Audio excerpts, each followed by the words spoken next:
T V Prasad ഉണ്ട്. പ്രസാദ്, ഇപ്പോൾ പുഞ്ചിരിമറ്റത്തെ തിരച്ചിൽ അവസാനിപ്പിക്കുന്ന ഈ മഴ തുടരുന്ന പശ്ചാത്തലത്തിൽ തന്നെയാണല്ലോ ശരിക്കും ഈ ദുരന്തത്തിന്റെ പ്രഭവ കേന്ദ്രം പുഞ്ചിരിമട്ടമാണ്. അവിടെ ഇപ്പോൾ തിരച്ചിൽ പൂർണ്ണമായി അവസാനിപ്പിക്കുകയാണോ? അവിടെ നിന്നും രക്ഷാപ്രവർത്തകർ പൂർണ്ണമായും താഴേക്ക് ഇറങ്ങിക്കഴിഞ്ഞു?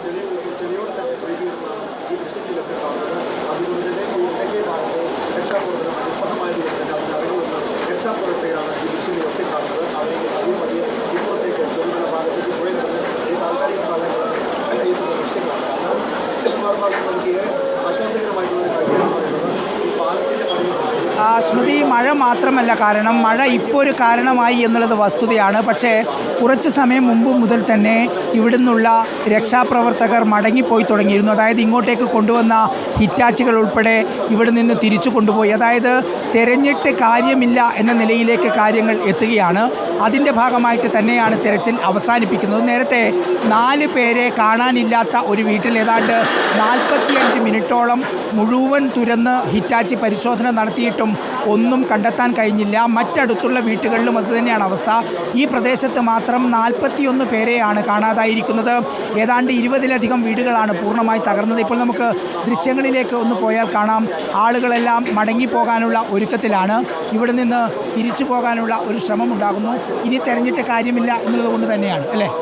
ഇതിൻ്റെ വിഷയം എന്താണെന്ന് വെച്ചാൽ, മെനിഞ്ഞാന്ന് മുതൽ ഇവിടെ പ്രവർത്തിക്കുന്ന ആളുകളാണ് ഞങ്ങളൊക്കെ. മെനിഞ്ഞാന്ന് ആർമീൻ്റെ കൂടെയാണ്. അതായത് ദുരന്തം ഉണ്ടായതിൻ്റെ അന്ന് രാവിലെ അവസാനിപ്പിക്കാനുള്ള കാരണം എന്താ? അവസാനിപ്പിക്കാൻ ഇവിടെ കുറച്ച് ഡേഞ്ചറാണ്. അതായത് താഴെ നിന്ന് ഇങ്ങനെ സെർച്ച് ചെയ്ത് വരികയാണ്. അപ്പോൾ നമ്മൾ ഉറപ്പിച്ച് വിശ്വസിക്കുന്ന ഇവിടെ മേൽഭാഗത്തുള്ള വീടുകളിലൊക്കെ പല വീടുകളും കയറുമ്പോൾ നല്ല സ്മെല്ല് വരുന്നുണ്ട്.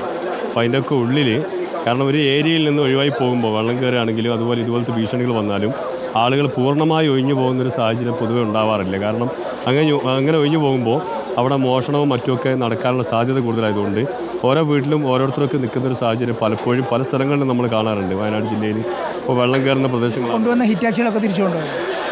ഇനിയും അതിങ്ങോട്ടേക്ക് തിരിച്ച് വരേണ്ടി വരും. കാരണം എന്താണെന്ന് വെച്ചാൽ ഇവിടെ എല്ലാം പരിശോധന നടത്തിയിട്ടുണ്ട് എന്ന് പറഞ്ഞിടത്തൊന്നും ഉണ്ടായില്ലല്ലോ, അതുകൊണ്ടാണല്ലോ തിരിച്ചു കൊണ്ടുപോവുകയും ചെയ്തത്. അല്ല, ഇനിയും നമുക്ക് ആ ഡോഗ് സ്ക്വാഡിനൊക്കെ ഉപയോഗപ്പെടുത്തിയാൽ സ്ക്വാഡ് നേരത്തെ വന്ന് പരിശോധിച്ചെടുത്ത് അവിടെ നിന്ന് കിട്ടി. ഇവിടെ പറയുന്ന അധികാരികൾ പറയുന്നത് എന്താ വെച്ചാൽ, ഇവിടെ മുൻകൂട്ടി ഇവിടെ ഒരു സാധ്യത കണ്ടുകൊണ്ട് ആളുകൾ ഒഴിപ്പിച്ചിരുന്നു എന്ന് പറയുന്നുണ്ട്. 41 പേരെ എവിടെ എന്നുള്ള ചോദ്യം. അപ്പോൾ അങ്ങനെയാണെങ്കിൽ, അങ്ങനെ ഒഴിപ്പിച്ചിട്ടുണ്ടെങ്കിൽ സാധാരണഗതിയിൽ ഇതൊക്കെ ഒരു സാധ്യതയാണ്. ഇത് തന്നെയാണ് സ്മൃതി, അത് തന്നെയാണ് ഒരു കൃത്യമായ മറുപടി. അത് ആർക്കും ഇതിൽ പറയാൻ പറ്റില്ല എന്നുള്ളതാണ്. അതായത് ഇപ്പോൾ 41 പേരെ കാണാനില്ല എന്നുള്ളത് തന്നെയാണ് വസ്തുത. അവർ വീട്ടിനകത്തായിരുന്നോ ഈ സംഭവം നടക്കുമ്പോൾ? അതല്ല, വലിയ ഒച്ച കേട്ട് വരുന്ന സമയത്ത് അവർ പുറത്തേക്ക് ഇറങ്ങി ഓടിയിരുന്നോ?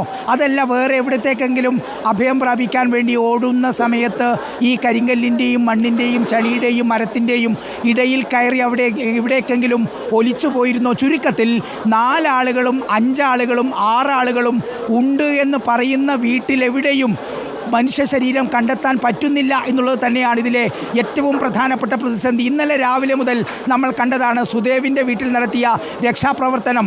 5 മനുഷ്യരുണ്ട് അവിടെ. ഇന്നലെ രാവിലെ മുതൽ വൈകിട്ട് വരെ തെരഞ്ഞു. ഇന്ന് രാവിലെയും തെരഞ്ഞു. അമ്മയുടെ മൃതദേഹം മാത്രമാണ് ഇന്നലെ ഉച്ചയ്ക്ക് 2 മണിയോടെ കിട്ടിയത്. ബാക്കി 4 പേർ എവിടെ പോയി എന്ന ചോദ്യമാണ്. ഒരുപക്ഷെ അതിൽ നിന്ന് വളരെ ശക്തിയായി അടിക്കുന്ന സമയത്ത് പുറത്തേക്ക് തെറിച്ചു പോകാനുള്ള സാധ്യതയുമുണ്ട് ഈ മനുഷ്യന്മാരെല്ലാം. അങ്ങനെയാണെങ്കിൽ ഈ JCB ഹിറ്റാച്ചിയും വെച്ച് എവിടെ തിരയണം എന്ന ചോദ്യമാണ്. പോത്തുകല്ലിൽ നിന്ന് ഒരുപാട് മൃതദേഹങ്ങൾ കിട്ടി, പാറയിൽ നിന്ന് കിട്ടുന്നു, മറ്റ് അരികിലുള്ള ചെളിക്കുമ്പാരങ്ങളിൽ നിന്ന് കിട്ടുന്നു. പക്ഷേ ഒരു സ്ഥലം ഉദ്ദേശിച്ച് വന്ന് വീട് വെച്ച് പരിശോധിക്കുന്ന സമയത്ത് അവിടെ ഒന്നും കിട്ടാത്തത് വലിയ പ്രതിസന്ധിയാണ്. ഇവിടെ ഇപ്പോൾ 41 പേരെ കാണാതായ പ്രദേശത്ത് ഹിറ്റാച്ചിയും JCBയും എല്ലാം വെച്ച് സാധ്യമായത് പരമാവധി നോക്കിയിട്ടും ഒന്നും കാണാത്ത ഒരു സ്ഥിതിയുണ്ടായി. പെട്ടെന്ന് ഇപ്പോൾ ഉച്ചയ്ക്ക് ശേഷം കനത്ത മഴ കൂടി പെയ്ത സാഹചര്യത്തിലാണ് മുഴുവൻ ആളുകളും താഴേക്ക് ഇറങ്ങിയത്. ഇവിടുന്ന് അങ്ങോട്ടേക്ക് ഇപ്പോൾ ആളുകൾക്ക് പോകാനുള്ള വിലക്ക് കൂടിയുണ്ട്. അതായത് ഇനിയും ഉരുൾപൊട്ടാനുള്ള സാധ്യതയുണ്ട് എന്ന് പറഞ്ഞ് മുകളിൽ നിന്ന് ഞങ്ങളെ ഉൾപ്പെടെ താഴേക്ക് ഇറക്കുകയായിരുന്നു ഫയർഫോഴ്സും ആർമിയും NDRFും മറ്റ് രക്ഷാപ്രവർത്തകരും എല്ലാം ചേർന്ന്. മുകളിലുള്ള ബാക്കിയുള്ള ആളുകളെ കൂടി താഴേക്ക് വിളിച്ചിറക്കുന്നതിന് വേണ്ടിയാണ് അവിടെ NDRFും ഫയർഫോഴ്സും പോലീസും ഉൾപ്പെടെയുള്ള സംവിധാനങ്ങളുള്ളത്. ചുരുക്കത്തിൽ JCB വെച്ചും ഹിറ്റാച്ചി വെച്ചും എത്ര തെരഞ്ഞാലും കണ്ടെത്താത്ത രീതിയിൽ എവിടെയോ മൂടിക്കിടക്കുന്ന മനുഷ്യ ശവശരീരങ്ങളായി ഈ ഉരുൾപൊട്ടലിൻ്റെ ദുരന്തത്തിനിരയായവർ മാറി എന്ന സങ്കടകരമായ ഒരു ചിത്രമാണ് ഇവിടെ നിന്ന് ഈ പുഞ്ചിരിമട്ടത്ത് നിന്ന് റിപ്പോർട്ട് ചെയ്യാൻ കഴിയുന്നത്. ഇനിയിപ്പോൾ ഇന്ന് ഇത്രയും സമയം ഇവിടെ പരിശോധിച്ച ഹിറ്റാച്ചികൾ തിരിച്ചുപോയി. ഇനി തിരിച്ചു കൊണ്ടുവന്ന് എവിടെ തിരയാനാണ് എന്ന ചോദ്യമാണ് പ്രധാനമായിട്ടുമുള്ളത്. ഒരുപക്ഷെ ഈ കാണാതായ ആളുകളിൽ എത്രത്തോളം ആളുകളെ ഇനി കണ്ടെത്താൻ കഴിയും എന്ന് ചോദിച്ചു കഴിഞ്ഞാൽ വളരെ നിരാശാജനകമായ ഉത്തരം തന്നെയായിരിക്കും. എവിടെ പരതും എന്ന ചോദ്യമുണ്ട്.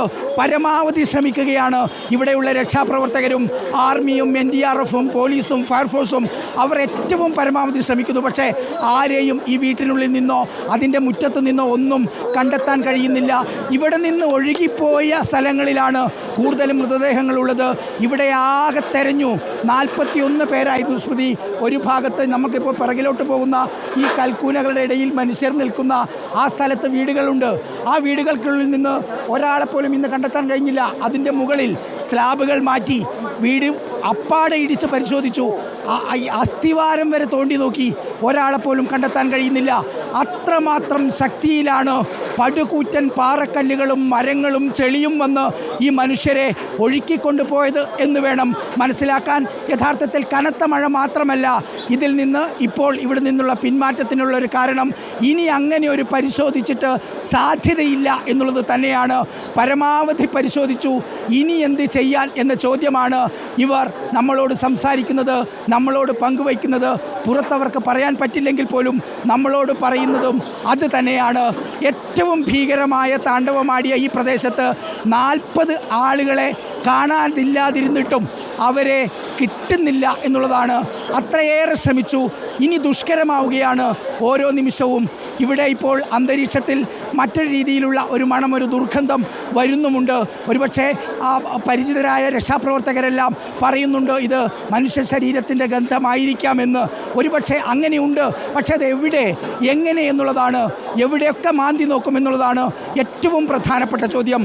രക്ഷാപ്രവർത്തകർ അഹോരാത്രം പണിയെടുക്കുകയാണ് അവസാനത്തെ ആളെയെങ്കിലും കണ്ടെത്തുന്നതിന് വേണ്ടി. പക്ഷെ കഴിയുന്നില്ല എന്നുള്ളതാണ്. ഏറ്റവും ഒടുവിൽ ഉരുൾപൊട്ടൽ സാധ്യത ഇനിയും ഉണ്ടാകാനുള്ള ഒരു സാധ്യതയുണ്ട്. മഴ കനക്കുന്നു. തൊട്ടിപ്പുറമാണ് ഇതിൻ്റെ പ്രഭവ കേന്ദ്രം. ഇവിടുന്ന് ഒരു 500-600 മീറ്റർ മുകളിലായിരിക്കും. ഇവിടെ നിന്നാണ് വന്ന് ഈ ഭാഗത്ത് നിന്നാണ് വീടുകൾ തുടങ്ങുന്നത്. ഇവിടെയാണ് ഏതാണ്ട് 22-ലധികം വീടുകൾ പൂർണ്ണമായി മണ്ണിനോട് ചേർന്നത്. ഇവിടെ നിന്നാണ് 41 മനുഷ്യരെ ഇനി കണ്ടെത്താനുള്ളത്. ഇത്ര സമയം അഹോരാത്രം പ്രവർത്തിച്ചിട്ടും പണിയെടുത്തിട്ടും ഒരാളെപ്പോലും ഇവിടെ നിന്ന് കണ്ടെത്താൻ കഴിയാത്തത് കൊണ്ടുകൂടിയാണ് ഈ മഴയുടെ ഇടയിൽ തെരച്ചിൽ അവസാനിപ്പിക്കുന്നത്. ഇവിടെ തെരച്ചിൽ നടത്തുന്നവരുടെ ജീവനെങ്കിലും സംരക്ഷിക്കുക എന്ന ബാധ്യത രക്ഷാപ്രവർത്തകർക്കുള്ളത് കൊണ്ടാണ് മുഴുവൻ ആളുകളെയും ഇങ്ങോട്ടേക്ക് മാറ്റിയത്. ഏതാണ്ട് 300-ലധികം ആളുകളായിരുന്നു സ്മൃതി ഇന്ന് രാവിലെ മുതൽ ഈ പ്രദേശത്തുണ്ടായത്. ഇതിലിപ്പോൾ ഏതാണ്ട് 10-20 ആളുകൾ മാത്രമാണ് നമ്മൾ ദൃശ്യങ്ങളിൽ കാണുന്നത് പോലെ ഇവിടെ പുഞ്ചിരിമട്ടത്ത് ബാക്കിയുള്ളത്. ഇനി ഇവരും തിരിച്ചു പോയി കഴിഞ്ഞാൽ നാളെ ഇപ്പോൾ JCBയും ഹിറ്റാച്ചിയും ഇങ്ങോട്ടേക്ക് കൊണ്ടുവന്നിട്ട് എന്ത് തെരയുമെന്ന ചോദ്യമാണ് ഏറ്റവും പ്രധാനമായി ഇവിടെ നിന്ന് റിപ്പോർട്ട് ചെയ്യാൻ കഴിയുക. സ്മൃതി, ശരി, പുഞ്ചിരിമട്ടത്തു നിന്നാണ് GV പ്രസാദ് വിവരങ്ങൾ നൽകിക്കൊണ്ടിരിക്കുന്നത്. അവിടെയുള്ള തിരച്ചിൽ തൽക്കാലം അവസാനിപ്പിച്ചുകൊണ്ട് രക്ഷാപ്രവർത്തകർ മടങ്ങിയിരിക്കുന്നു.